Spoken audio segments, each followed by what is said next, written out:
வணக்கம்,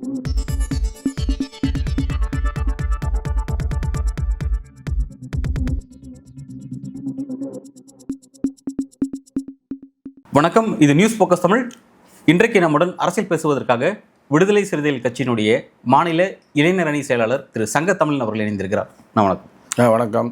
உங்கள் கட்சியுடைய விவகாரம் ஒரு பரபரப்பான ஒரு சூழலில் தமிழக அரசியல் பயணிச்சுட்டு இருக்குங்கிறது கவனிக்கிறோம். அம்பேத்கர் நூல் வெளியீட்டு விழாவிலிருந்து அந்த பரபரப்பு தொற்று கொண்டு இருக்குங்கிறத புரிஞ்சிக்க முடியுது. ஆதவ அர்ஜுனா பேசிய அந்த விஷயத்துக்காக அப்பொழுதே உங்கள் கட்சியினுடைய தலைமை அவருக்கு விளக்கம் கேட்டு நோட்டீஸ் அனுப்பியிருந்தீங்க. இப்பொழுது அவர் மீதான நடவடிக்கை எடுக்கப்பட்டிருக்கு. 6 மாத காலம் இடைக்காலமாக நீக்கப்பட்டிருக்கார் அப்படிங்கிற ஒரு அறிவிப்பு வெளியே இருக்குது. இந்த நடவடிக்கை, இதன் பின்னணி அரசியல் எப்படி பார்க்குறீங்க? எழுச்சி தமிழர் ஒரு நடவடிக்கை எடுக்கிறாருன்னா சும்மா ஏதோ எடுத்தம் கவுத்தம்னு செய்ய மாட்டார். அதை ஆழ்ந்து யோசித்து எதற்காக எடுக்கிறோம், இது எடுப்பதனால என்ன பிரச்சனை, ஏன் எடுக்கணும் அப்படின்னு யோசனை பண்ணி தான் எடுப்பார். இப்போ நீங்கள் ஒரு இஸ்லாமியராக இருக்குன்னு வச்சுங்களேன், உங்களுக்கு திருக்குறள் உங்களுக்கு வேத புக்காக இருக்கலாம். இதே இது நீங்கள் ஒரு கிறிஸ்துவராக இருந்தால் உங்களுக்கு பைபிள் இருக்கலாம். அதே மாதிரி இந்துக்களாக இருந்தால் சில பேருக்கு பகவத்கீதை இருக்கலாம், சில பேருக்கு திருக்குறள் கூட இருக்கலாம். அது மாதிரி இருக்குது. விடுதலை சிறுத்தைகளை பொறுத்த வரைக்கும் அமைப்பாய் திருன்ற புத்தகம் தான் ஒரு வேத புத்தகத்தை போல். அதுக்காக வேதம்ன்ற பயன்படுத்தி தப்பாக எடுக்க வேணாம். அந்தளவுக்கு ஒரு முக்கியத்துவம் வாய்ந்தது. அதில் ஒரு கருத்து சொல்லுவார் எங்கள் தலைவர் முன்னுரையில். அதை சொன்னோம்னா நீங்கள் அடுத்து கேள்வி கேட்க மாட்டீங்க, அமைதியாக முடிச்சுவிட்டு நீங்கள் பெறப்பட்டுருவீங்க. அதனாலே அதை நான் படித்து காட்ட விரும்புகிறேன். இங்கே பாருங்கள்.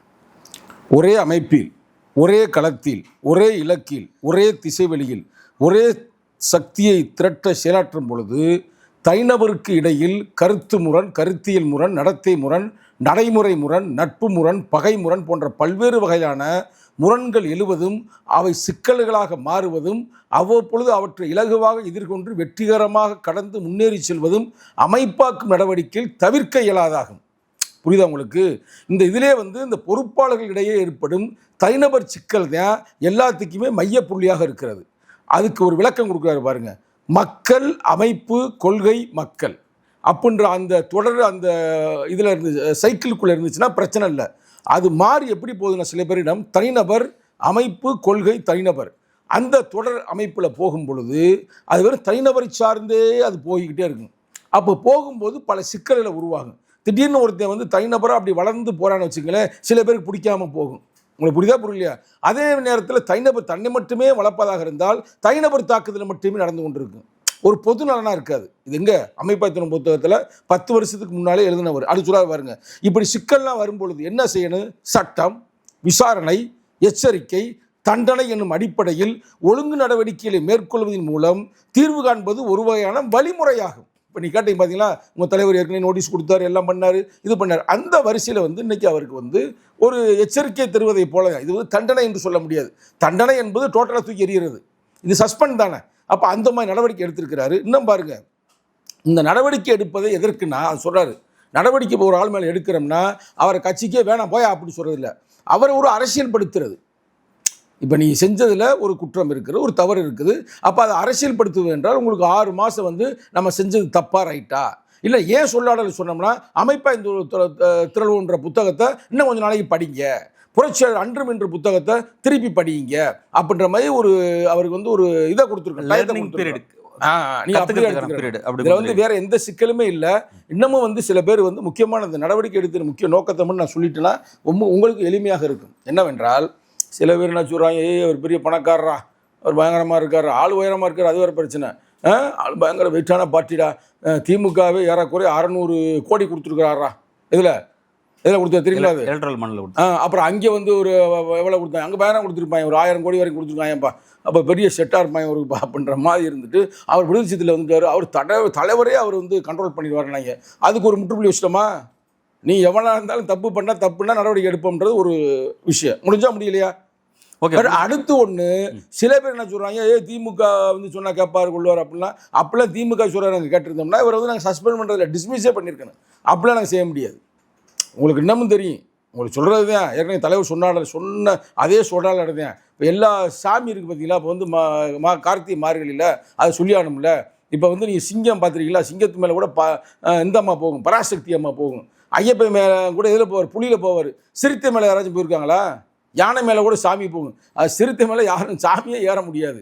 அதனால வந்து யாரும் எங்களை வந்து கண்ட்ரோல் பண்ண முடியாது, அதெல்லாம் புராண யாரும் எங்களை கதைகள் வந்து சொல்லி பண்ண அதெல்லாம் முடியாது. மூட நம்பிக்கைன்னு சொல்லி நீங்களே குறிப்பிடுறீங்க. இப்ப மூட அதே ஒரு நம்பிக்கை தான் உதாரணமா பிரதர். எடுத்து இருந்தாலும் குறிப்பிடுறீங்க. உங்களை மாதிரி ஆட்களுக்கு மக்களுக்கு அப்படி சொன்னா தானே புரியும். ஆனால் அப்படிலாம் சிறுத்தை மேல யாரும் ஏறி சவாரி செய்ய முடியாது. இல்ல இப்ப ரைட்டா? புரியுதா? நான் எதுக்கு சொன்னேன்னு உங்களுக்கு புரியுதா? இது வந்து சாமியை பத்தி சொன்னாலும் ஒரு முற்போக்கான ஒரு கருத்தை நான் உங்களுக்கு சொல்ல விரும்புறேன். இல்ல அது மாதிரி வந்து யாருடைய நெருக்கடி என்ன கேட்க போறேன்னு எனக்கு தெரியுங்க. எல்லாமே உங்களை டிஸ்டர்ப் பண்ணாம நான் சொல்றேங்க. என்ன நெருக்கடி யார் உள்வாங்கிட்டீங்கன்னா அதுக்கும் சேர்த்து விளக்கம் கொடுத்தா நல்லா இருக்கும்னு எப்படி பாக்குறேன். திருப்பி அதாவது சொல்லுங்க. இந்த நூல் வெளியீட்டு விழால திருமாவளவன் கலந்துக்காம போனதுக்கு ஒரு அரசியல் அழுத்தம் இருக்கு அப்படின்னு சொல்லப்பட்டுச்சு. அதுக்கு இல்லைன்னு ஒரு விளக்கம் கொடுத்தாரு. இப்போ இப்படி ஒரு நடவடிக்கை எடுக்கப்பட்டிருக்கு. இப்போ வந்து நீங்க என்ன சொல்றீங்க, இப்போ இதன் மூலமா வந்து ஆதவ அர்ஜுன கட்டுப்பாட்டில் நாங்க இல்லை, எங்க தலைவர் இல்லை அப்படின்ற ஒரு விளக்கம் நீங்க கொடுக்குறீங்க. இதோட சர்ச்சை ஓய்ந்துருச்சுன்னு நீங்க சொல்றீங்க. ஆனா அப்படி இல்லை, இந்த நடவடிக்கைக்கு பின்னாடி திமுக அழுத்தத்தின் காரணமாக தான் அவர் மீது நடவடிக்கை எடுத்துறீங்க ஒரு இப்பெல்லாம் கேள்வி கேட்பீங்க. நம்ம இந்த கதையை சொல்லியிருந்தேன். இப்போ நீ இந்த கேள்வி கேட்பேன்னு தெரிஞ்சுதான் உங்களை வாய் அடைச்சு நான் சொன்னது. எல்லா மிருகங்களின் மேலும் எல்லா சாமிகள் கூட கடவுள் நம்பிக்கை இல்லாதவர் கூட ஒரு கதை இருக்குல்ல, சவாரி செய்யலாம். விடுதலை சிறுத்தைகள் மேல் யாரும் சவாரி செய்ய முடியாது. இது சங்க தமிழன் சொல்லவில்லை. தேசம் காப்போம் மாநாடு எப்போ நடத்தின? இப்போ இல்லைங்க, தேர்தலுக்கு முன்னாடி நடத்தின திருச்சியில். அந்த மாநாட்டில் தலைவர் சொன்ன டைலாக்கு. அதனால் வந்து புரிகிற ஆளுகளுக்கு புரிஞ்சிருக்கும். யாரும் எங்களை சவாரி பண்ண முடியாது. அந்த விளக்கத்தில் வந்து திருமாவளவன் ஒரு விஷயத்தை குறிப்பிட்டிருக்காரு. என்ன சொல்றாருன்னா, மேலோட்டமாக பார்த்தா கட்சிக்கு நன்மை பயக்கும் வகையில் இருந்தாலும் பட் அதோட ஆழப்பொருளை பார்க்கும்போது அதில் பல விஷயங்களா இருக்குன்ற சொல்லியிருக்காரு.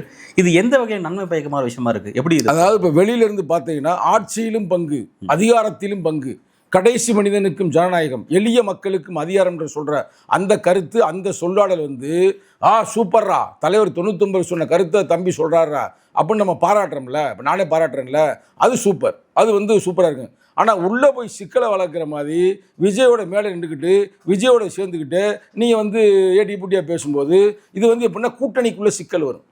உங்களுக்கு புரியுதா? அப்போ வந்து அதில் அந்த கடிதத்தை படிங்க.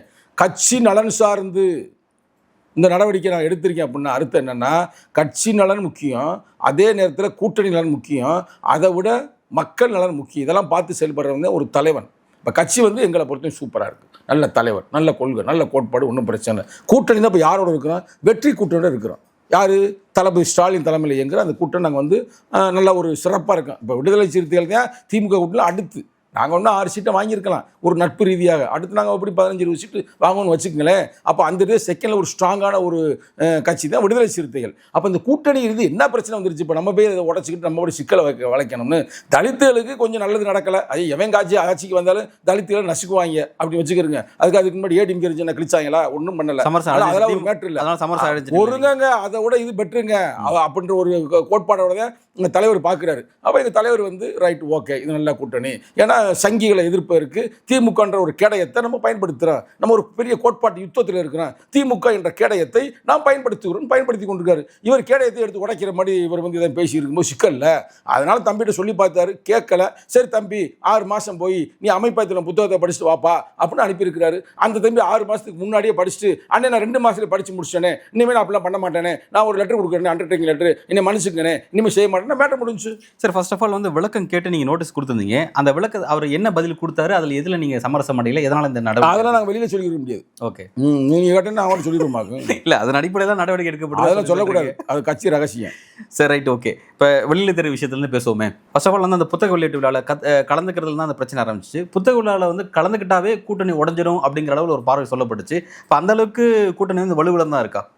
அதாவது விஜய் என்ற ஒரு நடிகர் இன்றைக்கி ஒரு தலைவராகி இன்றைக்கி வந்து ஒரு கட்சி ஆரம்பித்து கொள்கையை சொல்லி கொடியை சொல்லி ஒரு செட்டிங் வந்துட்டார். செட்டிங் வந்தவர் வந்து பிஜேபி சும்மா லைட்டாக டச் பண்ணுறாரு, எதார்த்தம் பேசுவோம். ஆனால் திமுகவை கட்டுமையாக அடிக்கிறாரா அடிக்கலையா? அடிக்கிறார் இல்லைங்க. படத்தில் டான்ஸ் போடுற மாதிரி இங்கே வந்து டான்ஸை போட்டு பயங்கரமான சிக்கலை பண்ணுறாரு. இந்த நேரத்தில் வந்துட்டு நம்ம போய்கிட்டு தேவையில்லாமல் போயிட்டு அந்த கூட்டணி அவரோட சேர்ந்துக்கிட்டு பண்ணும்போது அது கூட்டணி தர்மத்துக்கே தப்பு இல்லை. எல்லாம் யோசிச்சு பாருங்க. அதனால் முன்னுடனே எங்கள் தலைவர் போகலை.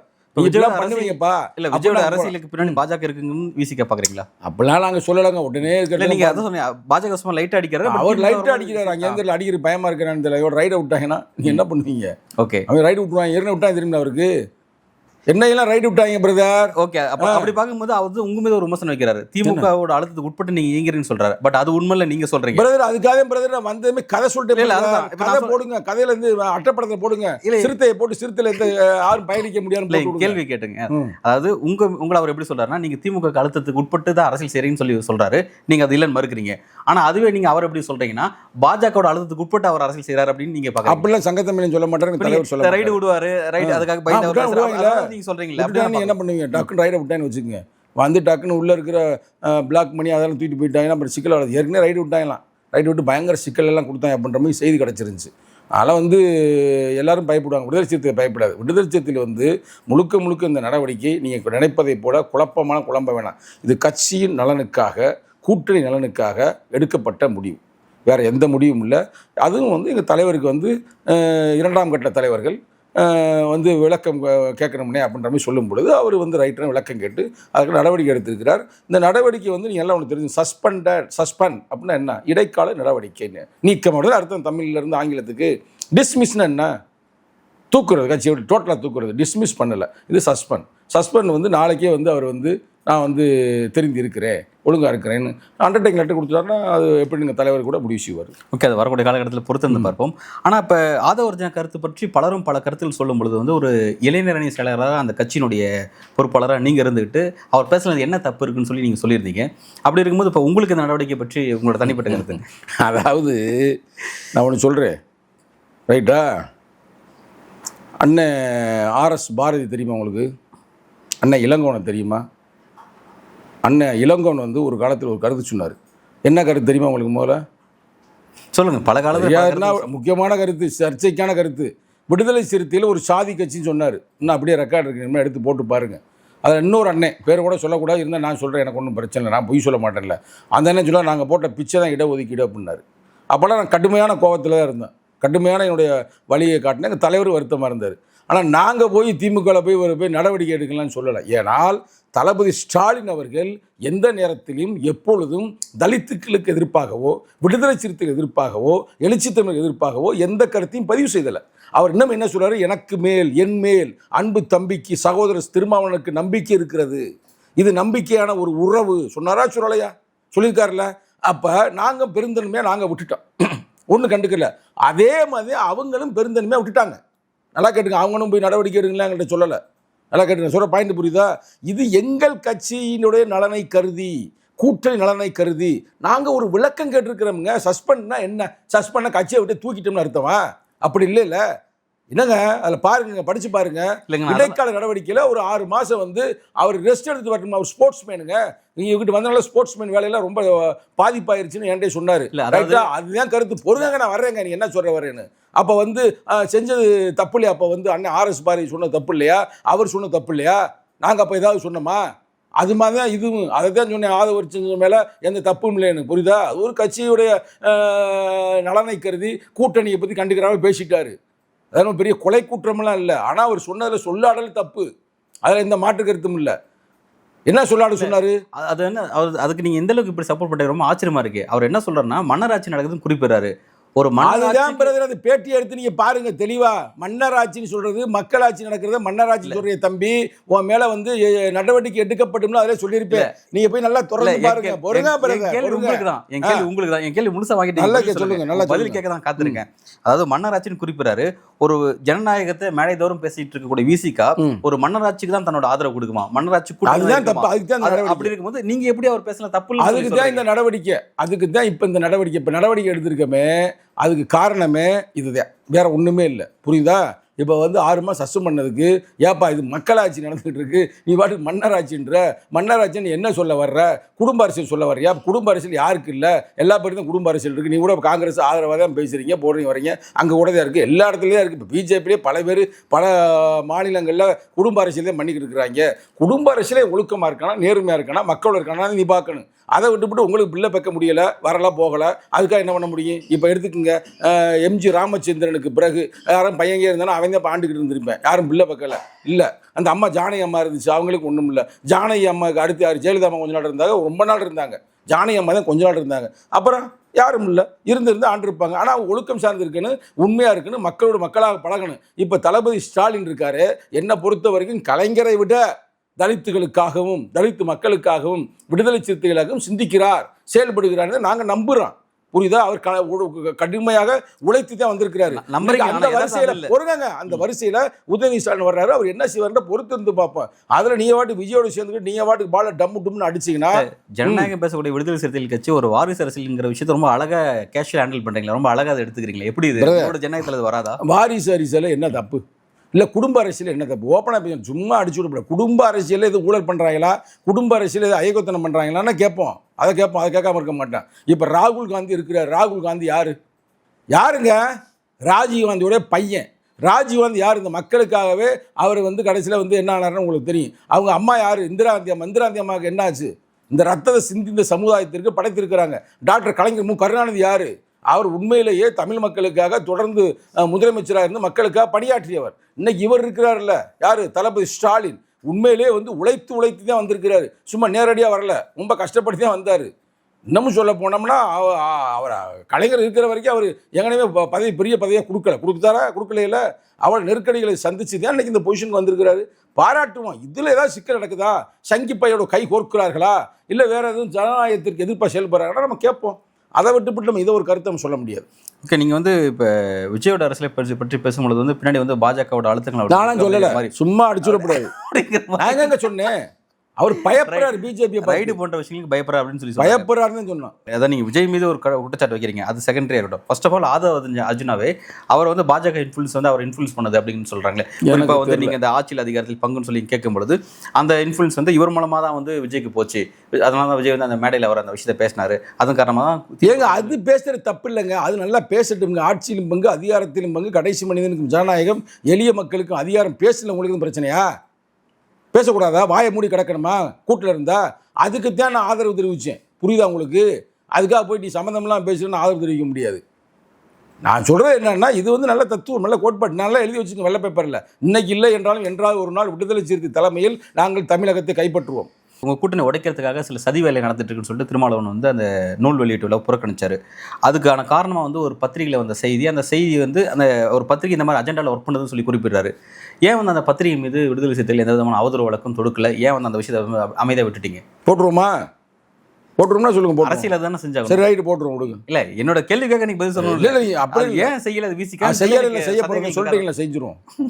சொல்லிட்டீங்களா? அப்புறம் செஞ்சிருவோங்க. இல்லை, ஏன்னா இப்போ நூல் வெளியீட்டு விழாக்கு நீங்கள் போகாமல் இருந்தது காரணம் திமுகவோட அழுத்தம் அப்படின்னு சொல்லி அந்த பத்திரிகையில் குறிப்பிடப்பட்டிருந்த ஒரு விஷயம். ரெண்டாவது, இன்னைக்கு ஆதவ அர்ஜுனா மீது எடுத்த நடவடிக்கையும் அந்த அரசியல் இன்ஃப்ளூன்ஸ் இருக்குது. அதன் காரணமாக, அதாவது ஒரு அரசியல் அழுத்தம் இருக்குது திமுகனால.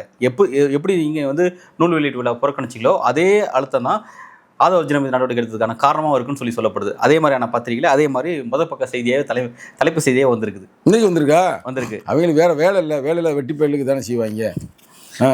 ரொம்ப அழகாக குறிப்பிட்டிருக்காங்க. நடிகர் விஜய்க்கு முக்கியத்துவம் தரும் வகையில் தமிழகத்தில் தாவேக்கா கூட 2ஆம் இடத்துக்கு வரலாம்னு சொல்லிட்டு உங்கள் தலைவர் சொல்லியிருக்காரு அப்படின்ட்டு. அதாவது அவர் என்ன குறிப்பிட்டிருக்காருன்னா, கொந்தளிப்பு, திருமாவளவன் டபுள் கேம் ஆடுவதாக திமுகவினர், விசிக கட்சியிலிருந்து ஆதவ அர்ஜுனா நீக்க கடும் நெருக்கடி. முதல் பக்க தலைப்பு செய்த இந்த விஷயத்தை குறிப்பிட்டார். எந்த பத்திரிகை காட்டுங்க, நல்லா காட்டுங்க. இது தினம் மலமா, அது அப்படித்தான் சொல்லுவேன். நான் என்ன பண்ண முடியும்? இல்லை, இப்போ இது போன்ற ஒரு பத்திரிகைகள் உங்களோட கூட்டணி உடைக்கிறாங்க. ஆட்டத்தை கெடுத்து விட்டவங்க. ஒழுங்காக நடந்திருக்கு நிகழ்ச்சி. தலைவர் போய் கலந்துருப்பார், அவரும் புத்தகம் வெளியிட்டிருப்பார், அரசியலே பேசாமல் அமைதியாக முடிஞ்சிருக்கு. இவங்களே முதல் பக்கத்தில் போட்டு அதை பண்ணி இதை பண்ணி ஆட்டத்தை கலைச்சிவிட்டோம். முதல் நாள் எனக்கு பேட்டி வரமே உங்களை ஒரு ஆள் இப்படி கேட்டார் என்கிட்ட. இந்த கேள்வி கேட்டேன்னா கேள்வி பதில் சொன்னேன். இவங்க போட்டாங்கல்ல, கதையை முடிச்சிருவாங்க, அங்கே நிகழ்ச்சிக்கு போக மாட்டார் தலைவர் அப்படின்ற மாதிரி சொன்னேன். அதே மாதிரி ஆகிப்போச்சு. இல்லை, அதுக்கு மேலே என்ன நம்ம பண்ண காத்திருக்காங்க தெரியல. அதாவது இப்போ என்னமெல்லாம் எப்படின்னா, விடுதலை சிறுத்தை எல்லாம் நசுக்கிறது, பேரை கெடுக்கிறது, அதுதான் வேலை. எங்கள் தலைவரை பாராட்டுறதுலாம் இங்கே வேலை இல்லை. எல்லாம் பாருங்க, ஏட்டி பூட்டி அதாவது இருந்தால் எங்களை தலைப்பு செய்தாக போட்டுருவாங்க. யார் போடுறாங்களே போடல. இல்லை, என்னோட கேள்வி என்னன்னா, இது போன்ற பத்திரிகைகள் தொடர்ச்சி உங்கள் கூட்டணி குறித்து உங்களுடைய அரசியல் நிலைப்பாடு குறித்து அவங்க விஷயத்தை எழுதுறாங்க. அது உங்களுடைய அடுத்த கட்ட அரசியல் நடவடிக்கையை பாதிக்குது. அப்படி இருக்கும்போது அதெல்லாம் ஒன்றும் பாதிக்கல. இல்லை, இப்போ நீங்கள் போகிற போகல சொல்லக்கூடாது. அம்பேத்கர் குறித்து பழுத்த மரத்தில் தான் நல்லா பழங்கள் நிறையா இருந்தால் கல்லை விட்டிடுவாங்க. வெறும் பொட்டை மரத்தில் போய் கல்லை விட்டிடுவாங்களா? பல பழங்கள் இருந்தால் தான் பல பேருக்கு பார்வை இருக்கும், கண்ணு உறுத்து பலர்கிட்ட சாப்பிடும்னான்னு. அதனால் எங்களுக்கு அதெல்லாம் நாங்கள் எங்களை எதுவெல்லாம் எங்களை விமர்சனம் பண்ணுறாங்களோ அதெல்லாம் நாங்கள் எதிர்கொள்வோம். இப்போ நீங்கள் இது ஒரு பொய் செய்தின்னு சொல்லி தவிர்த்திட முடியாது. அவங்க என்ன சொல்கிறாங்கன்னா, இந்த செய்தி இன்னைக்கு காலையில் நேற்று இரவு பிரிண்ட் ஆனது இன்னைக்கு காலையில் வந்துச்சு. அவங்க என்ன சொல்லியிருக்காங்கன்னா, இன்றைக்கு எந்த நேரத்தில் வேணாலும் ஆதவ அர்ஜுனா கட்சியிலிருந்து நீக்கப்படலாம்னு சொல்லிட்டு இவங்க செய்தியை குறிப்பிட்டிருக்காங்க. இடைக்கால நீக்கம், இடைக்கால நீக்கம் தான். ஓகே, அதனால தான் இது வந்து ஒரு முக்கியமான செய்தி. இது ஒரு பெரிய மேட்டர் இல்லை. ஓகே, அதெல்லாம் உட்காந்து நீ கேட்டுக்கிறீங்க பாருங்க, வேற மேட்டர் இல்லாம. நீண்ட காலமாக தமிழ்நாட்டில் இருக்கக்கூடிய முக்கியமான ஒரு பத்திரிகை. எந்த பத்திரிக்கை? தினமலர் பத்திரிகை. அப்புறம் ஓகே, அந்த பத்திரிகை ஒரு செய்தி. இந்த பத்திரிகை சொன்ன கருத்து இவங்க செஞ்ச குட்டி வேலைன்னு சொல்லட்டுமா? சொல்லுங்க. நீங்க வேற நாங்களாம் இந்த பத்திரிகை எரிச்சோம், தமிழ்நாடு பூரா எரிச்சோம். எதுக்கு எதிர்ச்சோம்னா, பல ஜனநாயகத்துக்கு எதிர்ப்பான கருத்துக்களை பதிவிடுவதுதான் இவருடைய வேலை. என்ன பண்ணாங்க அப்படி? இந்த அது எக்கச்சக்க இருக்கு, அதெல்லாம் சொல்லிக்கிறோம்னா இன்டர்வியூ வேற மாதிரி போயிடும். சங்கி பத்திரிக்கைங்க, வேற என்ன சொல்லணும், அவ்வளோதான். சங்கி பத்திரிக்கை தான் அந்த பத்திரிக்கை. ஓகே, நீங்கள் அந்த ஆனந்த் டெல்டும் டே, அதாவது அந்த புத்தகத்தை வெளியிட்ட ஆனந்த் டெல்டும் டே பற்றி அண்ணாமலை வந்து ஒரு கடிமான விமர்சனத்தை முன் வச்சிருக்காரு. என்ஐஏ சட்டத்தால் கைது செய்யப்பட்டவர் வந்து ஒரு நக்சல், அர்பன் நக்சல் குறிப்பிட்டிருக்காரு. அவரை வச்சு இந்த புத்தகத்தை வெளியிட்டு விழாவெல்லாம் திட்டமிட்டிருக்காங்க, ரொம்ப தவறான நடவடிக்கைன்னு சொல்லியிருக்காங்க. பட் அந்த நிகழ்ச்சியில் திருமாவளவன் கலந்துக்கல. அதுக்கு அடுத்த நாள் உங்களுடைய அம்பேத்கர் தேடல் நடந்த நிகழ்ச்சி அவர் தான் வந்து அந்த புத்தகத்தை வெளியிட்டாங்கிறலாம் பார்த்தோம். பட் அவர் அப்படி ஒரு கருத்து சொல்லியிருக்காரு. அதை பற்றி கருத்து தான், அவருடைய பார்வையில் அப்படி தான் தெரியும். போராளிகளை பூரா அப்படி தானே பார்ப்பாங்க. அவர் மாபெரும் போராளி, புரட்சி அம்பேத்கருடைய பேரன். அப்போ அந்த போராளியை வந்து நீ தூக்கி உள்ளுக்க போட்டு அவர் மேலே எந்த குற்றம் நிரூபிக்கப்படாமல் நீ தண்டனை கொடுக்குறீன்னா நீ எவ்வளோ பெரிய சங்கிய, ஜனநாயகத்துக்கு விரோத சக்தி. அவர் சாதாரண ஆள் இல்லை. ஐஐடிக்குள்ளே நம்மளை மாதிரி ஆடெல்லாம் சாதாரண போய் படிக்க முடியாது. ஒரு இன்ஜினியர் தான் கரெக்டாக. ஐஐடியில் போய் படித்தவர், பெரிய அறிவாளி, பெரிய ஒரு பொசிஷனில் இருந்தவர். அவர் மக்களே அரசியல்படுத்துகிறார் ஒரு பத்திரிகையாளர் மாதிரி. அதை சங்கிகளுக்கு உறுத்துது, ரைட்டா? அதனால் அந்த மாதிரி குற்றச்சாட்டை சுமத்துறாங்க. குற்றச்சாட்டு சுமத்திருந்தால் எப்படி இப்போ ஜாமீன் எப்படி கொடுத்துருப்பாங்க? ஜாமீன் கொடுத்து தானே இப்போ நீதிமன்றம் அவர் வெளியே விட்டுருக்கு. இந்த நீதிமன்றத்தை சொல்லியிருக்கா வாய் அடைச்சி கிடக்குன்னு கேட்டிருக்கா? அதனால் வந்து மக்களுக்காக போகிற அந்த பழைய வரலாறு பேசுமா? பீமா போராக அந்த வரலாறு தெரியுமா? அதெல்லாம் பெரிய வரலாறு பிறகு அதெல்லாம் பேசிகிட்டே போனோம், பெரியதாக போயிடும். அந்த காலகட்டத்தில் வந்து ஒரு காலகட்டத்தில் என்ன பண்ணியிருக்கிறாங்கன்னா, அங்கே வந்து சங்கியோடைய ஆட்சி தான் இங்கே அதிகமாக இருந்திருக்கு. அது ஒரு குரூப் இருந்திருக்கிறாங்க வெள்ளைக்காரன் காலத்தில். உங்களுக்கு புரியுதா? அதை எதிர்த்து போராடுறதுக்கு, அந்த சங்கிப்பையில் எதிர்த்து போராடுறதுக்கு அங்கே ஒரு படை இருந்துச்சு. அதான் மகர் படை. அவரை தகர்த்து அவங்களை விரட்டி அடிச்சிருக்கிறாங்க. அது பெரிய வரலாறு. போர் படையில் இருந்திருக்கிறாங்க. அது நினைவாக ஒரு நினைவு சின்னம் இருக்கிறது. அந்த நினைவு சின்னத்தில் வந்து ஒரு 10 வருஷத்துக்கு முன்னாடி இவர் போய் சிறப்பு செய்கிறார். 2018 ஏதோ ஒரு ஆண்டு, 10 வருஷம்னு சொல்ல கூட இல்லை, இப்போ பக்கம் தான். அங்கே போய் 17 கரெக்டு தானே, பரவாயில்ல, வெயிட்டாக இருக்கிறீங்களே மெமரியோட. அப்போ போய் ஒரு வீரவணக்கம் செலுத்துறாரு. வீரவணக்கம் செலுத்தி இவர் கலவரத்தை தூண்டிட்டார், அது பண்ணிட்டார், இது பண்ணிட்டாருங்க. அடுத்த தலைமுறைக்கு சொல்ல வேணாமா? ஒரு பெரிய சங்கி குறுப்புகளையே வந்து அடித்து விரட்டி அன்று வெற்றி பெற்றிருக்கிறார்கள். அதனால வந்து ஆண்டுதோறும் ஜனவரி 1ஆம் தேதி அங்கே வந்து சிறப்பிச்சோம். இன்னும் புரட்சியாளர் அம்பேத்கர் அங்கே தான் போய், அது பக்கத்தில் வந்து பீமா நதி இருக்கிறது, அப்போ தான் ஜெய் பீம் அப்படின்னு சொல்லாடலே பிறந்த இடம்ங்க, வரலாறுங்க அது. அந்த வரலாற்று பூர்வமான இடத்துல வந்து இவர் இப்படி கொண்டு போகிறாரு அப்படின்னு சொல்லி அவர் மேலே பொய் வழக்கு போட்டுருந்துருக்காங்க. அவங்கள கூட்டி நிகழ்ச்சி நடத்திருக்காங்க. வரலாறு இன்னும் திருப்பி நிகழ்ச்சி நடத்துவோம், தொடர்ந்து நடத்துவோம். அப்புறம் என்ன? Right, okay sir. இப்போ அம்பேத்கர் அப்படின்ற அந்த புத்தகம் வந்து அம்பேத்கர் பேரையும் அவரையும் அரசியலில் வந்து ஒரு ஃப்ரண்ட் பேஸுக்கு கொண்டு வந்து விசிகவுடைய முக்கியமான ஒரு பங்கு இருக்குது. பட் தற்போதைய சூழலில் வந்து அம்பேத்கரை வந்து ஒரு அடையாள அரசியலை பயன்படுத்துகிறாங்களா? அதாவது அவர் சார்ந்த ஒரு நிகழ்ச்சி வச்சுக்கிட்டு அதை பின்னாடி தங்களுடைய அரசியலை வந்து அரசியல் நிலைப்பாடை முன் வைக்கிறதும் தங்களோட அரசியல் போக்கு பேசுகிறதும் அப்படிங்கிற மாதிரியான ஒரு போக்கு வந்து இன்றைக்கி இருக்கிறதா வந்து குறிப்பிடப்படுது. அதை பற்றி உங்களுடைய கருத்து என்ன? அதாவது நம்ம ஐயா இருக்கார்ல, மோடி ஐயா, அவரே வந்து போய் அப்படியே காலில் வணங்கி கும்பிட்டு சிலையில் அப்புறம் பதவி ஏற்றாரா இல்லையா? ஆனால் அரசியலமைப்பு சட்டத்தை இப்போ தகர்க்கறதுக்கான வேலைகளை மறைமுகமாக ஆர்எஸ்எஸோடு சேர்ந்து செயல்படுறார். அதனால் வந்து எப்படி இருந்தாலும் அம்பேத்கரை பற்றி பேசாமல் யாரும் அரசியல் பண்ண முடியாது சூழ்நிலை இருக்குது. அவன் நல்லவனோ கெட்டவனோ. இப்போ பாருங்கள், பிஜேபி கூட ஆர்எஸ்எஸ் கூட பெரியாரை எதிர்த்து பேசுவாங்க, ஆனால் புரட்சி அம்பேத்கர் எதிர்த்து பேச மாட்டாங்க. ஆனால் 2 பேருக்கும் ஒரே கொள்கை, ஒரே கோட்பாடு தான். பெரியாரே சொன்னார், எனக்குன்னு ஒரு தலைவர் இருந்தால் அவர் யார்? புரட்சி அம்பேத்கர். வேறு யார் எனக்கு தலைவர் இல்லை? அந்த காலத்தில் சொன்னார், ஒரு நாணயத்தின் 2 பக்கங்கள். ஆனால் ஏன் அவரை வைகிறாங்க, இவரை ஏன் வைய மாட்டாங்கன்னா, இவருக்கு பின்னாடி 30 கோடி ஓட்டு இருக்குது. அரசியலமைப்பு சட்டம் இருக்காரு. வரலாற்றில் எல்லாமே ஒரு அறிவுபூர்வமாக செயல்பட்டுருக்காரு. ரிசர்வ் பேங்க் உட்பட, டேம் உட்பட, எல்லாத்துலேயுமே தொழிலாளர்கள் நலன் உட்பட, பெண்கள் சொத்து உரிமை உட்பட. அப்போ அவரை எதிர்த்தோம்னா பொதுமக்கள் அந்த ஓட்டு போட மாட்டாங்க. 30 கோடி ஓட்டு போடணும்னா யாரும் ஜெயிக்க முடியாது. அதனால வந்து எல்லாருமே காலில் விழுகிறாங்க, நடிக்கிறாங்க, ஆடுறாங்க, பாடுறாங்க. அது மக்களுக்கு தெரியும் உண்மையிலே அம்பேத்கர் பின்னால் யார் இருப்பது, அம்பேத்கர் கொள்கையில் யார் களமாடுவது. இந்தியாவிலேயே அம்பேத்கர், புரட்சியாளர் அம்பேத்கரின் தொடர்ச்சியாக எழுச்சி தமிழர் மட்டும்தான் இருக்காருன்றது மக்களுக்கு தெரியும். இல்லை சார், பல்வேறு ஆழமாக உங்களுக்கு கருத்தில் வணங்குறீங்க. நன்றி. நன்றி, வணக்கம்.